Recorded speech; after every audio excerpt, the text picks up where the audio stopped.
আসসালামু আলাইকুম প্রিয় বন্ধুরা, সবাই কেমন আছেন? তো আজকে আমি যে বিষয়টা নিয়ে কথা বলবো তা হচ্ছে আপনারা দেখতেছেন বাংলাদেশে চলমান যে পরিস্থিতি আসলে খুবই দুঃখজনক বিষয়।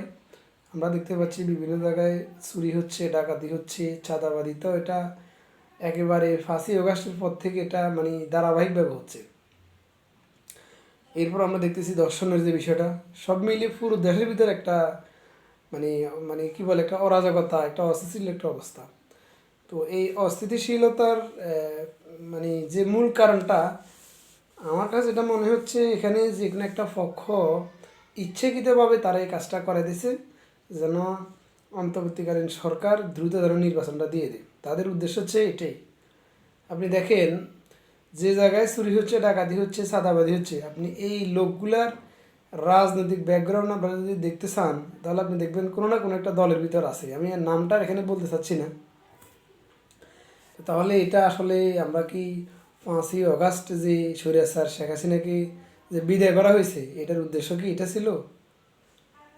এটা তো নির্বাচন দেওয়ার জন্য তো আর শেখ হাসিনাকে তা পতন করানো হয়নি। তো আসলে এটা খুবই দুঃখজনক বিষয়টা। আমি চিন্তা করতেছি যে নির্বাচনের পর তাহলে কি অবস্থা হবে। এখন ইলেকশন হয় না, যদি এই অবস্থা হয় তাহলে তো নির্বাচনের পর তো আমার মনে হয় যেন সাদাবাজি, চুরি, ডাকাতি, ধর্ষণ এগুলো তো একেবারে মানে লাইসেন্স নিয়ে তারা করবে। তখন তো তাদেরকে কিছু করতে পারবো না। এখন আজকে আমি এখানে ধরেন একটা ভিডিও দিচ্ছি বা আপনাদের উদ্দেশ্যে দুই একটা কথা বলতে পারতেছি, তখন তো আমি যদি এটা করতে আসি মনে হয় যেন আমার ঘরে এসে হামলা করবে। এখনও যে হামলা করতেছে না তা না, এখনও বিভিন্নভাবে হুমকি দামকি দিচ্ছে যে তুমি এগুলো কেন কথা বলতেছ, আমাদের দলের বিরুদ্ধে লাগতেছে। তো আসলে আমি তো কখনো কোনো দলের নাম লিখি নাই। যে দলের লোক হোক যদি কোনো একটা অপরাধ করে আমি আমার পোস্টে আমি নিয়ে আসি, হয়তো শেয়ার করি বা পোস্ট করি, এটাই। আসলে সব মিলিয়ে দেশের অবস্থা এত ভালো না। আমি আমার মানে এই পরিস্থিতির ভিতরে যদি আমাকে জিজ্ঞেস করেন তাহলে আপনার দৃষ্টিতে কি, আমি মনে করবো যে কি ইউনিট সরকার এখন আমাদের যে স্বরাষ্ট্র উপদেষ্টা আছে এটা সহ টোটাল প্রশাসনকে আরও কঠোর হতে হবে। এবং কি যেখানে সাদাবাজি, দর্শন বা সন্ত্রাসী, ডাকাতি এদেরকে এমন শিক্ষা দিতে হবে যেন এদেরকে দেখে দ্বিতীয়বার কোনো ব্যক্তি যেন এই পথে না আসে। এবার শিক্ষাটা কি সেটা এবার সরকার অবশ্যই নিবে।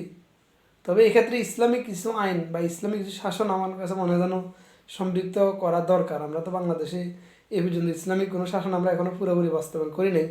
এখন চুরি, ডাকাতি, চাঁদাবাজি বা দর্শন এগুলোর ক্ষেত্রে মোটামুটি ইসলামিক আইনগুলা বাস্তবায়ন কিছুটা হলেও এই মুহূর্তে শুরু করা দরকার। না হলে এর বাইরে কিন্তু বন্ধ করা যাবে না। এই যে রাতের বেলা যাত্রীরা গাড়িতে বা এক জায়গা থেকে এক জায়গায় যাচ্ছে, বাড়ি যাচ্ছে বা চাকরি যাচ্ছে, ওখানে গাড়ি অ্যাটাক করি, ওখানে দেখতেছি তাদের থেকে সব নিয়ে নিচ্ছে, এগুলো তো আসলে এটা কোন ধরনের কথা? এখন তো আমি তো মনে করি শেখ হাসিনার খুনি যাতে এখন অনেকে ফালাই, তাহলে এখন এরা কারা? হ্যাঁ, কয়েক জায়গায় আওয়ামী লীগেরও অনেক লোক পাওয়া যাচ্ছে। আমার কাছেও যেটা বললাম, আওয়ামী লীগের লোক যদিও রাস্তায় নামে কোনো একটা অঘটন ঘটায় তাদেরকেও কিন্তু একটা পক্ষ নামাচ্ছে। এটা নামে কি করবে যে দেশে অস্থিতিশীল অবস্থা কি করতে হবে, তাড়াতাড়ি ইলেকশন। মানে সব মিলিয়ে কত ইলেকশন দিতে হবে, কথা বুঝছেন কিনা? মানে যারা ষড়যন্ত্রকারীরা মূলত এটাই চাচ্ছে। তো আমি বলবো প্রশাসনকে আরও কঠোর হতে হবে এবং কি অ্যাকশান শুধু মুখে বললে হবে না, কঠোর হতে হবে। শুধু কারাগারে নিয়ে আটক করে রাখলাম তাও তাও হবে না। তাকে আটক করার পরে এমন শিক্ষা দিতে হবে যেন কারাগারে যাইও সে আরও 6 মাস যেন অসুস্থ থাকে।